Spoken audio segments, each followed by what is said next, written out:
여러분 안녕하세요. 8월 31일 화요일 셉스의 꿈쟁이 라디오 꿈지기 셉스입니다. 어느덧 벌써 8월의 마지막 날이네요. 계속된 흐린 날씨로 여름이 확실히 저 멀리 지나가 버린 것 같습니다. 이제 쌀쌀한 바람을 느끼면서 조금씩 가을과 겨울을 맞이할 준비를 해야겠다고 느낍니다. 지난주 저는 코로나 검사를 받았는데요. 첫째가 개학을 해서 학교를 가야 하는데 더불어서 둘째 아이도 어린이집에 보내려고 했기 때문인데요. 요즘은 어린이집에 아이들을 보내려면 부모 중 한 명이 코로나 검사를 해서 음성인 것을 증명해야 그렇게 보낼 수 있다고 합니다. 그래서 처음으로 선별진료소에 가서 검사를 받고 하루 정도 결과를 기다렸습니다. 아침에 선별진료소가 시작도 하기 전에 제가 도착했었는데 이미 30여 명이 저보다 먼저 앞에 줄을 서서 대기하고 있는 것을 보고 참 놀랐습니다. 그리고 그렇게 하루 동안 검사 결과를 기다리는데 특별히 발열이나 이상 증세가 없었음에도 불구하고 코로나 검사를 했다는 것만으로도 걱정되고 떨리면서 혹시라도 내가 확진 판정을 받으면 어쩌지 하는 생각이 들었습니다. 그러나 다음날 아침에 검사 결과 음성이라는 문자 메시지를 받고 얼마나 마음이 홀가분해지던지요. 죄의 사슬은 마치 이것처럼 우리를 끊임없이 불안과 두려움, 걱정과 근심, 절망과 고통으로 붙들어 떨게 만듭니다. 그러나 부활의 주님이신 예수 그리스도라는 그 복음을 듣고 믿는 사람에게는 세상이 줄 수 없는 자유와 기쁨이 넘치게 됩니다. 여러분을 끊임없이 불안하게 하고 두렵게 만드는 절망으로 이끄는 것은 무엇인가요? 여러분에게는 생명의 주인이신 부활하신 예수님이 계십니다. 예수의 이름을 붙드시길 바랍니다. 그리고 그 생명의 예수님이 주시는 참 자유와 기쁨을 누리십시오. 코로나도 경계하고 조심해야 하지만 우리를 두렵게 하고 넘어지게 하는 죄와 사단의 권세도 늘 경계할 수 있길 바랍니다. 생명의 충만함으로 힘차게 오늘의 꿈쟁이 라디오 시작하겠습니다.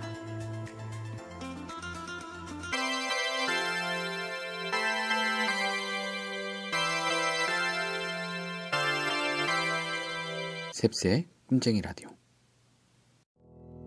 오늘의 메시지 시간입니다. 오늘의 큐티인 본문 사도행전 22장 30절부터 23장 11절까지 말씀을 메시지 성경 번역으로 읽어드리겠습니다. 이튿날 지휘관은 문제의 원인을 규명하고 유대인들의 고발에 배후가 있는지 확실히 알아보기로 작정했다. 그는 바울의 결박을 풀어주고 명령을 내려 대제사장들과 최고의회를 소집했다. 그들의 생각을 알아보기 위해서였다. 바울은 안내를 받아 그들 앞에 섰다. 바울은 침착하게 의회 의원들을 둘러본 다음 자신의 견해를 밝혔다. 친구 여러분, 나는 지금 이 순간까지 평생을 하나님 앞에서 깨끗한 양심으로 살아왔습니다. 그 말에 대제사장 아나니아가 격분했다. 그는 옆에 있던 사람들에게 바울의 뺨을 때리라고 명령했다. 그러자 바울이 응수했다. 하나님께서 당신을 치실 것이요. 이 위선자여, 율법대로 나를 심판한다고 거기 앉아있으면서 율법을 어기고 나를 치라고 명하는 것입니까? 측근들이 괘씸하게 생각했다. 어떻게 내가 하나님의 대제사장께 함부로 말하느냐? 바울이 놀란 듯이 행동했다. 그가 대제사장인 줄 내가 어찌 알 수 있었겠습니까? 그는 대제사장답게 처신하지 않았습니다. 여러분 말이 맞습니다. 성경에도 백성의 통치자를 욕하지 말라고 했습니다. 미안합니다. 의회의 일부는 사두개인으로 일부는 바리새인으로 구성되었다. 그 둘이 서로 얼마나 미워하는지 알고 있던 바울은 그들의 적대감을 이용하기로 했다. 형제 여러분, 나는 대대로 바리새인 집안에서 태어난 충실한 바리새인입니다. 내가 이 법정에 끌려온 것도 바리새인으로서의 내 신념인 죽은 사람들의 소망과 부활을 믿었기 때문입니다. 그가 이렇게 말하자 의회는 바리새인과 사두개인으로 완전히 갈라져서 뜨거운 논쟁을 벌였다. 사두개인들은 부활이나 천사, 심지어 영의 존재도 부인하는 사람들이었다. 그들은 눈에 보이지 않으면 믿지 않았다. 그러나 바리새인들은 그 모두를 믿었다. 그러다 보니 큰 언쟁이 벌어진 것이다. 그때 바리새인 쪽의 종교학자 몇 사람이 언성을 높이면서 반대편 사두개인들의 말문을 막았다. 우리는 이 사람에게서 아무 잘못도 찾지 못하겠소. 만일 어떤 영이나 천사가 이 사람에게 말한 것이라면 어찌하겠소? 행여 우리가 하나님을 대적해 싸우는 것이라면 어찌할 셈이요? 불에 기름을 끼얹은 격이었다. 언쟁이 달아올라 너무 과격해지자 지휘관은 행여 그들이 바울의 사지를 찢어 죽이지나 않을까 두려웠다. 그는 병사들에게 바울을 거기서 빼내어 병영 안으로 다시 호송해 가라고 명령했다. 그날 밤 주님께서 바울에게 나타나셨다. 괜찮다. 다 잘될 것이다. 지금까지 너는 여기 예루살렘에서 나의 훌륭한 증인이었다. 이제 너는 로마에서 내 증인이 될 것이다.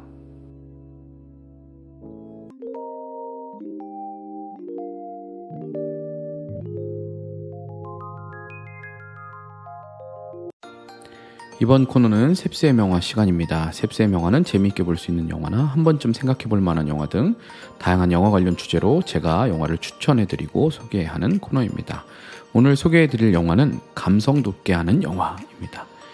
비도 오고 나른한 저녁이 되면 기분이 몽글몽글해지면서 감성에 젖어들기 좋은 시간이죠. 특히 오늘 저는 이렇게 비가 오는 날 밤에 그런 기분을 느끼고 싶을 때가 있습니다.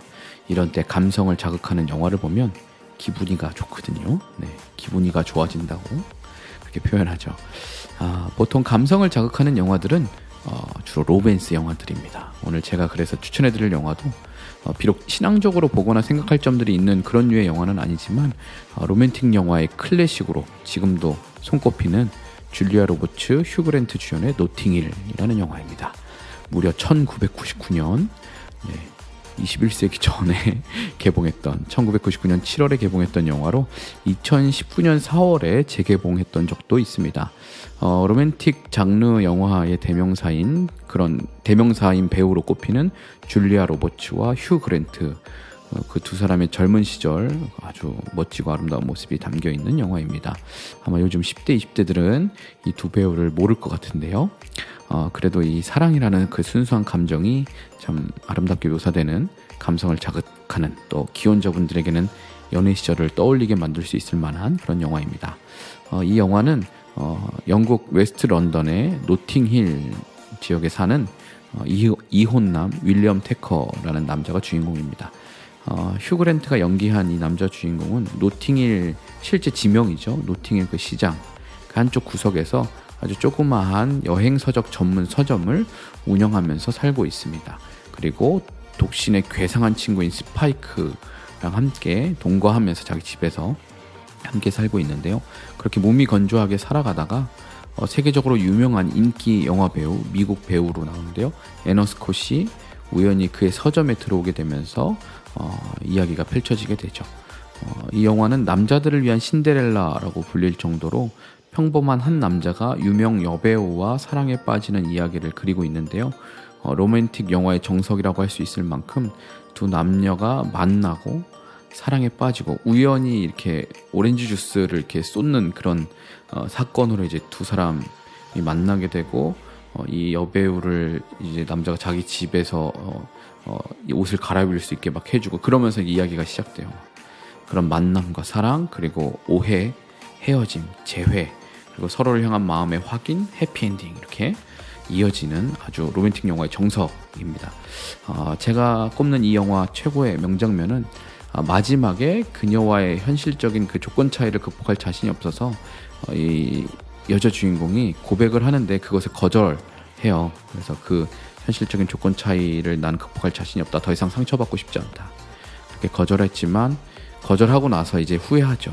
그래서 그녀를 놓치지 않으려고 급하게 그녀가 있는 곳으로 막 갑니다. 찾아갑니다. 그리고 그녀에게 다시 말을 하는 장면인데요. 이 애나는 영국에서 마지막 일정 때문에 기자회견을 하고 있었는데 그곳에서 그가 영화 초반에 보면 기자인 척하면서 인터뷰하는 척하면서 이제 질문하는 장면이 나오는데 그것과 또 똑같은 수미상관이라고 하죠. 마지막에도 그녀에게 질문을 하면서 그녀에 대한 사랑, 자신의 사랑을 고백하고 자신에 대한 그녀의 사랑도 확인하게 됩니다. 이 질문과 대답을 서로 오가면서 둘이 묘한 분위기가 형성되니까 옆에서 보던 기자들이 뒤늦게 사태를 파악하고 두 사람을 향해서 막 셔터를 엄청 막 누르면서 사진을 찍고 막 질문을 퍼붓게 됩니다. 이 장면에서 두 사람이 클로즈업 되면서 서로를 바라보면서 환한 미소를 짓는 그 장면, 이렇게 딱 서로의 얼굴이 클로즈업 되면서 이 영화의 유명한 OST, 아마 이 영화는 안 보셨어도 이 영화 OST는 아마 다 들어보셨을 거야. She라는 영화, She라는 그 노래, She maybe don't, 네, 가사는 생각이 안 나네요. 네, 그 노래가 딱 나오면서 이렇게 이 마지막 장면으로 이제 끝나게 되는 그러한 영화입니다. 물론 그 뒤에도 장면이 조금 더 나오지만요. 네, 그렇게 이 장면이 마무리됩니다. 오늘은 이렇게 노팅힐을 추천드렸는데요. 항상 뭐 생각할 주제나 교훈 있는 영화만 추천드리는 건 아니고, 오늘은 오직 감성, 특히 사랑이라는 이 기분을 몽글몽글하게 하는 그런 감성 로맨스 영화를 추천해 드렸습니다. 요즘 마음에 여유가 없다고 느끼시는 분이나 내가 사랑하는 사람을 처음 만났을 때 그 기분을 다시 한번 떠올려 보고 싶은 분들께 꼭 한번 보시기를 추천드립니다. 영화를 보면서 기억에 남는 장면이나 이야기하고 싶은 주제가 있으시다면 댓글로 남겨주시기 바랍니다.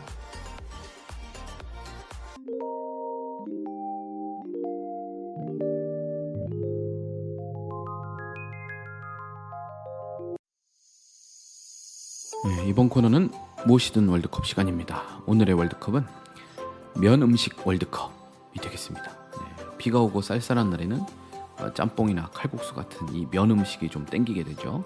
그래서 오늘은 면 음식 월드컵을 준비해봤습니다. 그럼 바로 한번 가보시죠. 네, 면 음식 월드컵 16강 첫 번째 대결, 울면 대 볶음라면. 네, 요즘 이 볶음라면류가 굉장히 좀 인기가 많죠. 뭐 진짬뽕 볶음면 막 이런 것도 있고 뭐 여러 가지 있더라고요. 요즘에 이런 게 대세긴 하지만 울면 대 볶음라면인데 저는 울면을 가끔 먹습니다.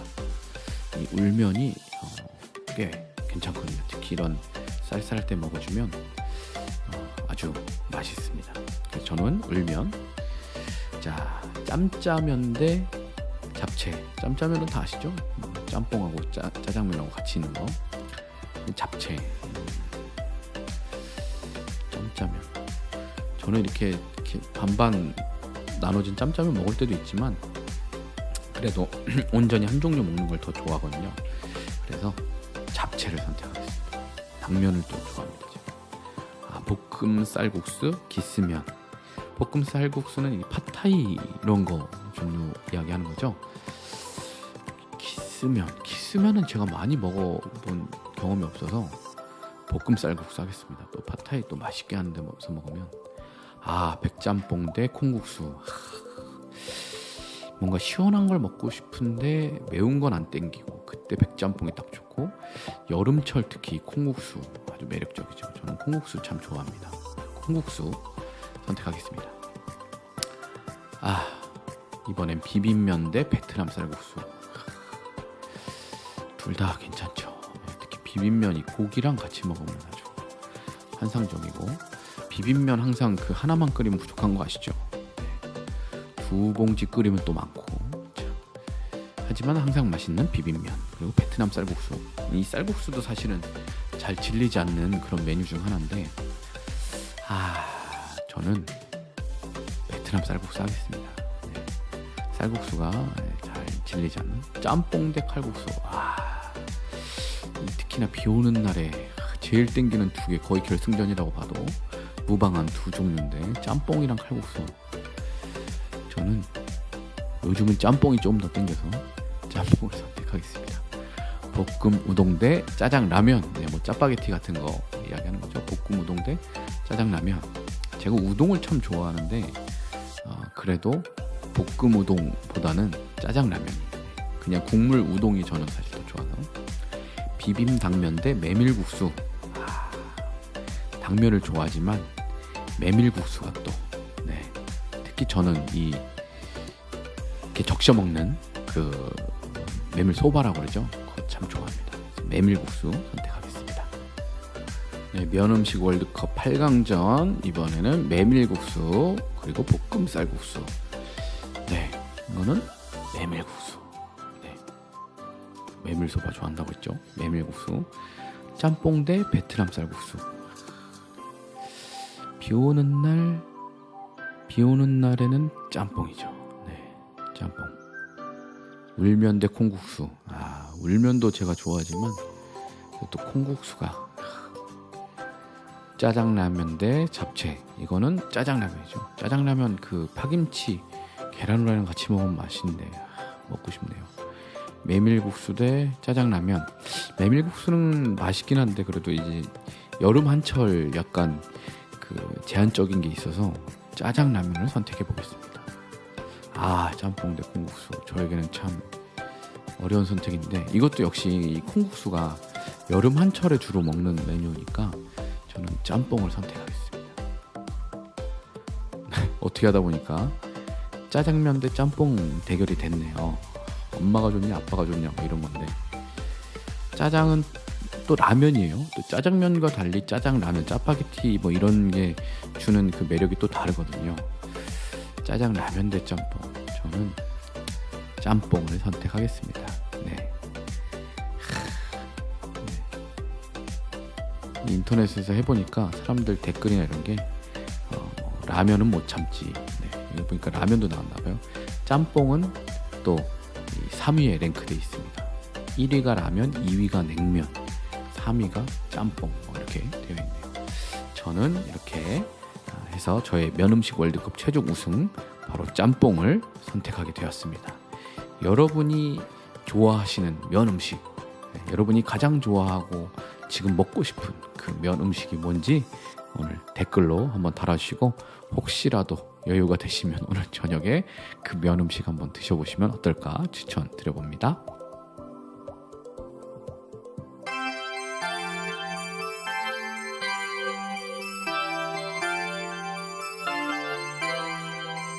셉스의 꿈쟁이 라디오.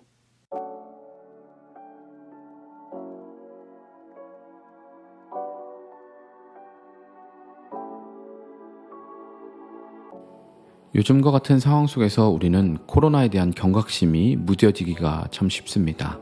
하지만 또 한편으로 우리의 영적인 민감성도 무뎌지기가 쉽습니다. 내 영혼이 침체되고 조금씩 영양실조에 걸리는 것처럼 병들어감에도 불구하고 그것을 깨닫지 못할 수 있습니다.